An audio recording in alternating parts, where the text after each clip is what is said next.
All right, welcome back to Culture Shocks, and we're back with Bianca De Leon. Now, I used to find her CDs in used music stores, both in the United States and in Europe, and every song on every album just kind of blew me away. But a lot of these songs were about drugs, so I had assumed she probably had overdosed and was now dead. Imagine my surprise, though, one evening about 5 years ago when I was attending the Folk Alliance International Conference, and all of a sudden I see in the program book that a woman named Bianca De Leon is playing a set at 1 o'clock in the morning in a room in the hotel. So of course I went. I told her my sordid fear of her demise, and she assured me that she was both alive and had a new CD, which she kindly gave to me. We began a long friendship. So Bianca, thanks for being with us today. My pleasure entirely. You have 5 CDs, including the latest one, Dangerous Endeavor. You play all over the world, but you grew up in South Texas. Was I foolish in believing that you had gone the way of Janis Joplin? Well, I had a little bit of a rough start in life, and I did hang out with a lot of drug dealers and sordid affairs. I did come to a number of times hearing myself referred to as the body, as in, what are we going to do with? Well, it's the kind of thing you probably don't want to hear too often. But speaking of those songs about drugs, I want listeners to hear a great song of yours called I Sang Patsy Cline. Maybe you can then give us a little background about how Patsy Cline, Manuel Noriega, all merged together in this song.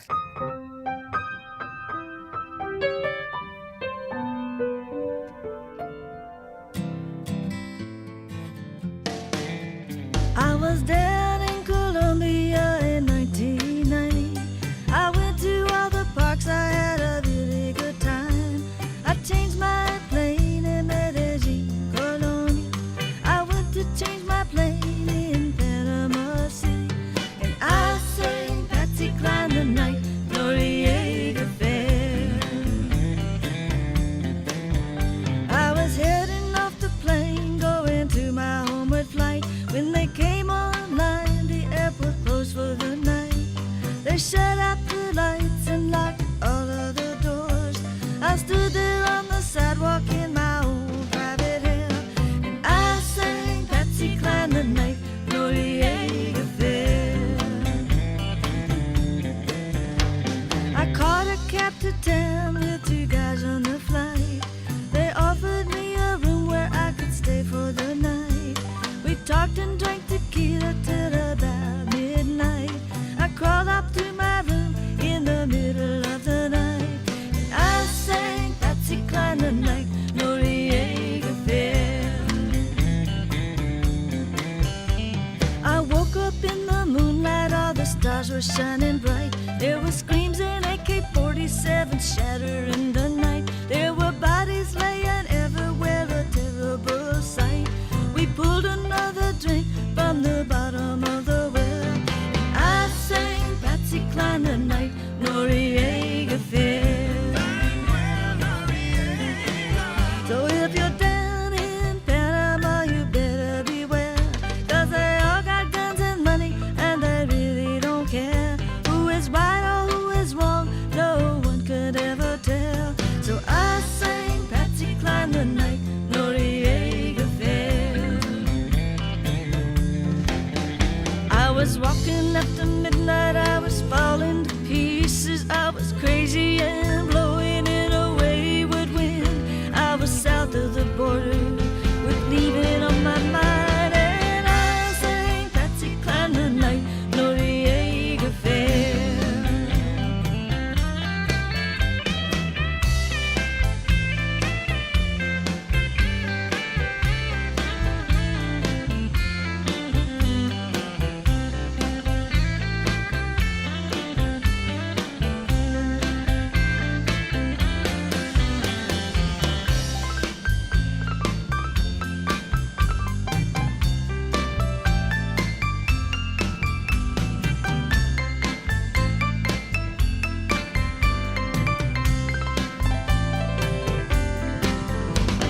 was walking after midnight, I was falling to pieces. I was crazy and blowing in a wayward wind.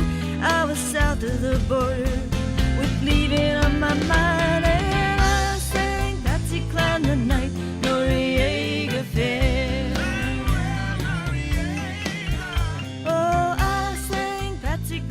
night, Noriega Fair. Oh, I sang Patsy Cline tonight, Noriega.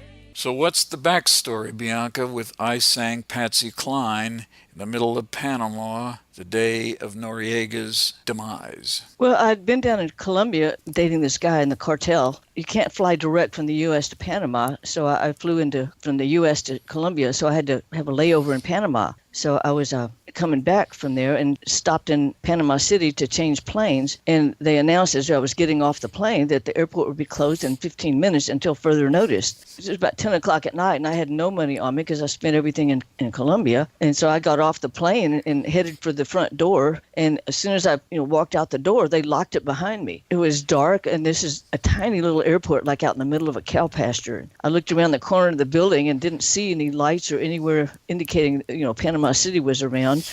I saw a bush, and I thought, well, maybe I could sleep under the bush tonight. And I didn't have money for a cab, and so I was standing there looking dejected, and some guys that were on the plane said, "Oh, you're going into town?" And I said, "Sure." And they said, "Well, why don't you ride with us?" And I said, "Well, I don't have any money." And they said, "Oh, that's okay. Don't worry about it." And so I got in the cab, and we took off. And then they said, "So where are you going?" And I said, "I have no idea." So they said, "Oh, we have a guest room. You can stay with us." And I'm going, "Yes, there is a God." And you found your way to singing those great Patsy Cline songs to get you through the evening. What was going on outside? Well, we got to the room, which is about, I think it was on the 7th floor of a high-rise apartment building near the canal.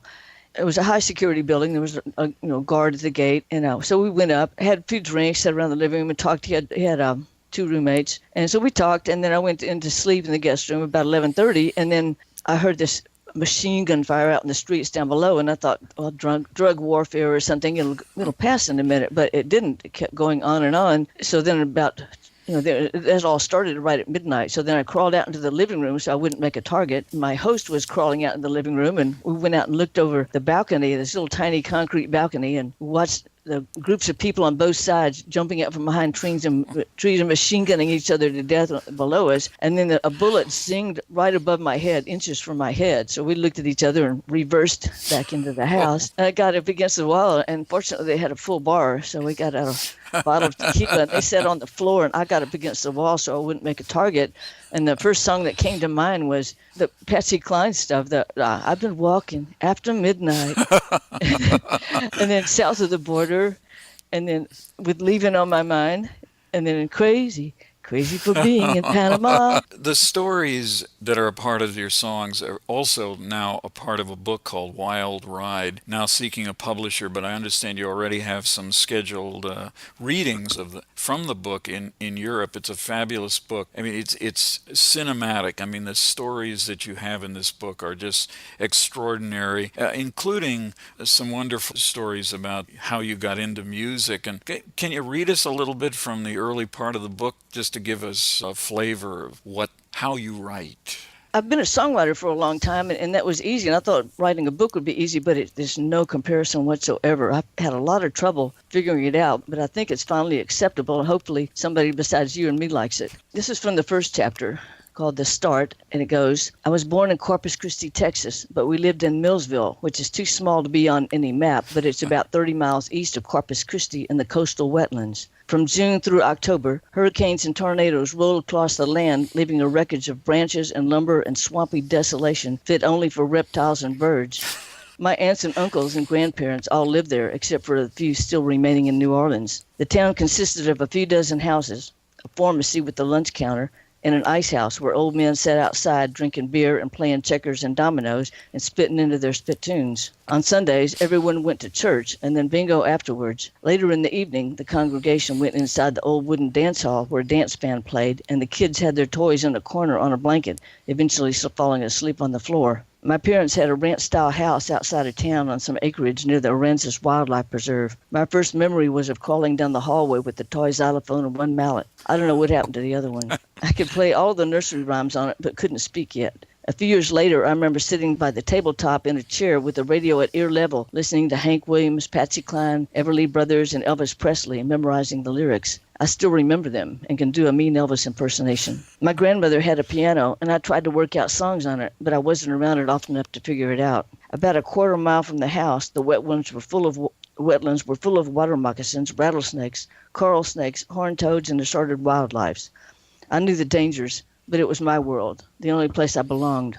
I had a brother, sister, and parents, but was cast out from the family and destined to lead a life of solitary existence in the midst of this household for reasons which I will never know. The footpath from the house to the wetlands was infested with rattlesnakes, and every few feet I had to skirt around as I walked barefoot on the pathway, my feet hardened from a summer of no shoes, the rattles buzzing all around. I had a black and white Cocker Spaniel dog, Duke, who grabbed the snakes in the path and threw him out of the way, never breaking his stride.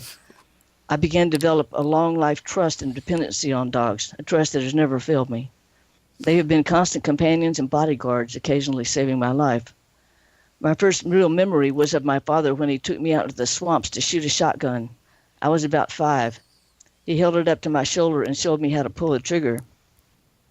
When the shot was fired, there was a deafening explosion of sound and gunpowder, and the kickback hit my shoulder hard, knocking me onto my back.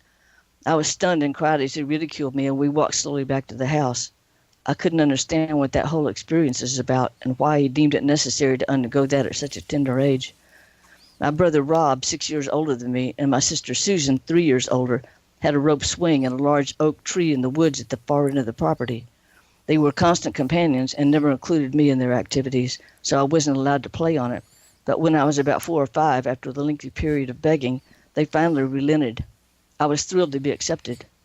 I climbed high in the tree, holding onto the rope with my tiny hands, and jumped out, holding the knotted end of the rope. When the rope swung out, it kept going and going, at first thrilling, then terrifying, as I realized they had untied the rope and left it wrapped loosely around the branch, giving the appearance that it was still attached. Jeez. I crashed to the ground, landing hard on my back in the dirt, the dust going up my nose, and was knocked unconscious. When I regained consciousness, they were standing over me laughing. They followed me as I went back to the house and told my mother what happened. She refused to believe me. She never questioned my siblings or inspected the rope. She told me that I was mistaken and avoided my gaze, refusing to make eye contact. I can still see the cruel coldness of her face, which encouraged the continued torment of my siblings. They knew they could torture me with impunity. That's quite a start to the book, and so many of your contemporaries have tremendous respect for you. The late Guy Clark said you were a voice for Texas that does it right. So many of the stories that you tell in the book do have parallels in music. You rode the rails. One of the things that's annoying to me is when I listen to somebody who's 22 years old who sings about hoboing, who has never even met a hobo, but you're the real deal, and I think that's enormous authenticity to what you sing about and what you write about. Let's go back to the book for a second. There's a story about a trip to a gas station that results in a line in one of your songs. Can you just read us that? I just had the 2 that I sent you, but I can tell it because I certainly remember the absolutely. story. I was living in San Francisco on the streets, sleeping in doorways and park benches and under the bridge, that sort of stuff. I was 15, and I came down with strep throat because I was, malnutrition and, it's cold there all the time in San Francisco, cold and humid. So I got strep throat and went to the hospital because they had a free clinic there. And when I left, walked out the door and stuck out my thumb to hitchhike to go down to Southern California to the Newport Pop Festival. A car pulled over with a couple driving in the front. The guy was driving and a woman sitting next to him in the back. There was a small, scruffy-looking guy, and they said, "Where are you going?" And I said, "Southern California." And they said, "Well, we're going to Reno, but then we're going to come back to Monterey, and it'll be a little bit closer, and we can put you up while we're there. We'll be there for 4 or 5 days." So I got in the car and took off, and hung out with them for a while. And with me and the guy in the back, Charlie, went to the vintage car museum there in Reno. And then we came back to Monterey and pulled in a gas station, and I got an orange crush soda. And the couple was in the car, and I was getting ready to get back in the car, and Charlie was leaning right by the back rear door. And as I went to get in, he swung at me, and I put my arm up in front of my face for defense, and he hit my arm and knocked the bottle out, and it hit the curb, and just glass shattered everywhere. And he looked at me with his kaleidoscope eyes, and he said, "You can't get in the car. You'll contaminate everyone." And the couple came out of the gas station, and they said, "Don't mind Charlie. He just gets that way sometimes." And I looked at the highway, and it was a little tiny 2-lane road, and I didn't have any money, and it was getting to be dusky, and I didn't want to sleep on the side of the road, and there was no trees or brush or anything. So I got back in the car and stayed with them that night, but I was kept an eye open all night. And in the morning I left. And then I got down to L.A., and a few months later, I read that I saw Charlie's picture on the front page, and it was Charlie Manson. Oh, And the people he killed the second day were the La Biancas. He killed them 2 days after my birthday. right. Whoa.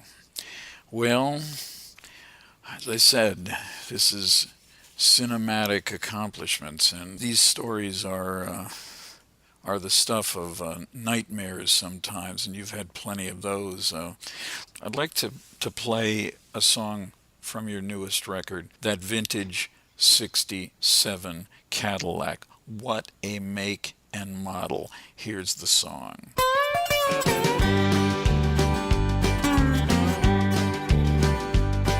My mama, she done told me, and Papa done told me too, that curly-headed man will make a fool out of you.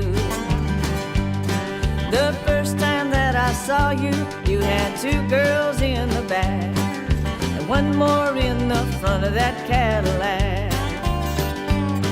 That top was folded down, your hair blowing all around, in that vintage 67 Cadillac. That two-tone cherry red, that would surely turn your head, in that vintage 67 Cadillac. The next time that I saw you, you were driving all alone, so I flagged you down and hopped into that red two-tone.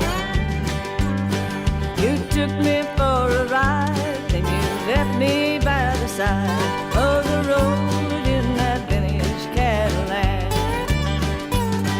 That top was folded down, your hair blowing all around, in that vintage 67 Cadillac. That two-tone cherry red, that would surely turn your head, in that vintage 67 Cadillac.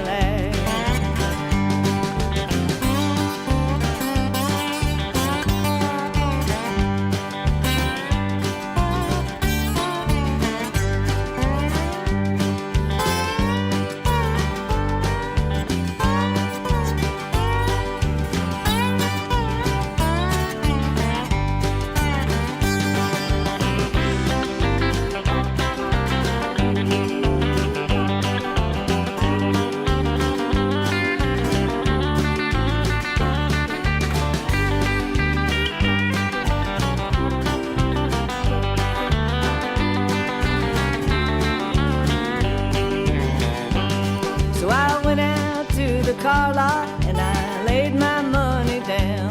Now I'm driving around in my vintage Cadillac.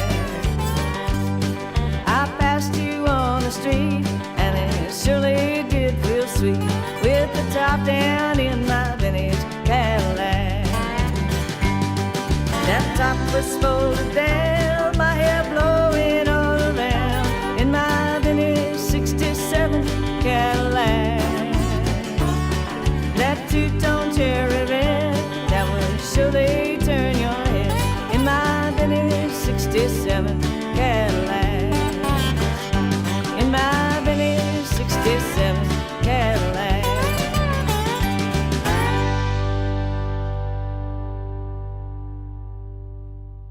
So when did you write that song?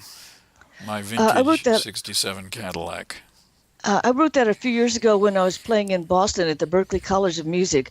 I went to a vintage car show there and spent a few hours with a friend, and I kept seeing this cherry red and cream colored Cadillac way off in the far corner of it, but I never did quite get over there. So when I got back to Texas, I dreamed that I was in that car driving around with the top down and my hair was blowing. Somebody sitting in the passenger seat told me the funniest joke I'd ever heard, and I woke myself up laughing. And I could not remember that joke. And I thought, darn, I can't remember that joke, man. And then after a while, I realized that there was a song on the radio that I couldn't remember, on the radio in the car, and that's this song. So I had a notepad by my bed, and I wrote it down.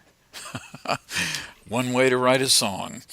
The story I was thinking of from the book is you meet a priest at a gas station, which sounds like a joke, but that's tell us that story. Well, that was a really interesting story. I was leaving from Nashville, going down I-65 south, and as I was heading toward the Alabama border, this line came into my head, Six Pack of Misery, and it kept going over in my head, and then next thing it was a song. I kind of write everything in my head, and we crossed into Alabama, and I pulled over at a roadside park and wrote down the music for it so I wouldn't forget it.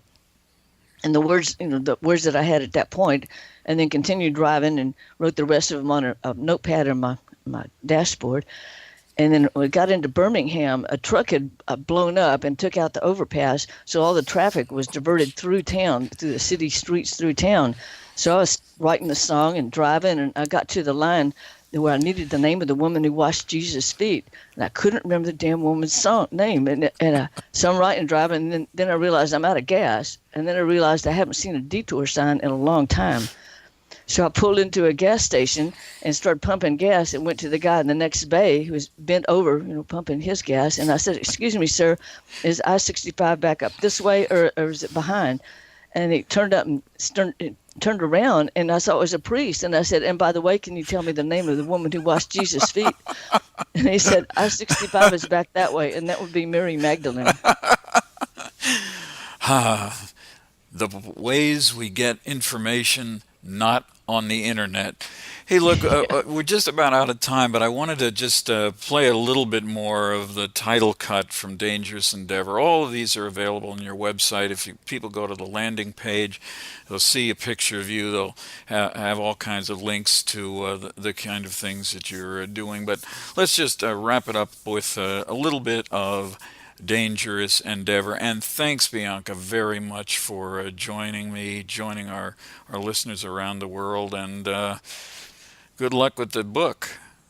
Thanks. I really appreciate you having me on here. I'm not nervous when I'm playing music, but talking about the book made me a little bit nervous.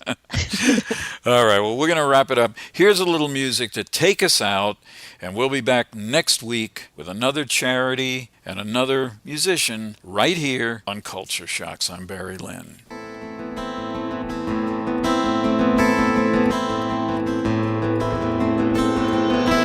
I headed on down into no man's land just south of Hermosillo. I had 50 grand in the back of my boots and a pistol down in my waistband. Out in the desert where the cold wind blows, ain't no one to tell the story. What went down for the sun came up and the moon all big and shiny.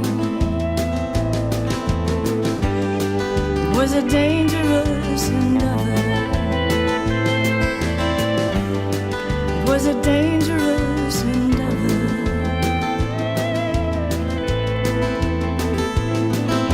I left Mexico and everything behind, and I ran while I still could, heading for the border with the change of my name in the Texas piney wood. Settled in a town with an ear to the ground where no one knows my name. Sometimes I wake in a cold, cold sweat with the dream of them on my trail. It was a dangerous endeavor.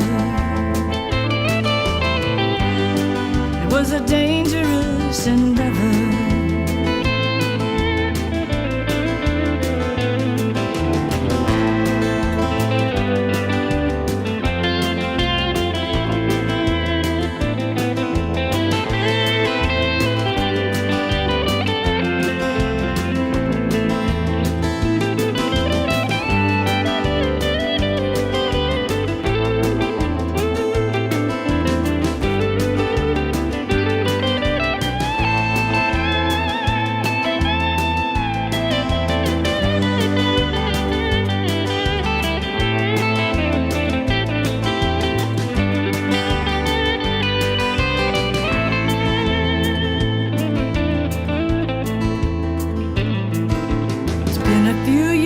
Across the border with a hellhound on my trail. I met a nice man, gonna settle down, gonna listen to the night birds wail. And I'm never going back down south of the border, and I'm never gonna tell him why. Like a rattlesnake buzzing in the heat of the day, it's just better to let him lie. It was a dangerous endeavor. It was a dangerous endeavor.